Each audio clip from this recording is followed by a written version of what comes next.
বাংলাদেশের জুলাই আন্দোলনকে খাটো করতে নতুন গুজব রটাচ্ছে ভারতীয় ভুইফোন মিডিয়া।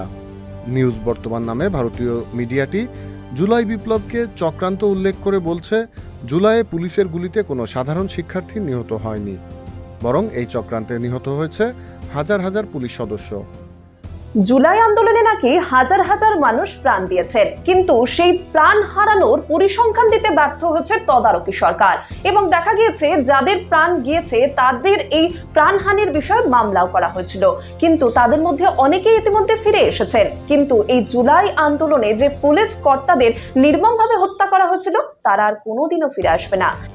এমনকি জুলাই শহীদ আবু সাইদকে পুলিশ নয়, তার সহপাঠীরাই হত্যা করেছে বলেও গুজব রটাচ্ছে ভারতীয় গদি মিডিয়া। জুলাই চেতনাকে বিতর্কিত করতে এমন হীন ষড়যন্ত্রে মেতেছে ভারতীয়রা। ভারতীয় মিডিয়ার এমন ঔদ্ধত্যমূলক আচরণ শুধু জুলাই বিপ্লবকেই ম্লান করে না, এমন আচরণ পুরো জাতির জন্যই অপমানের বলে মনে করে বাংলাদেশের মানুষ।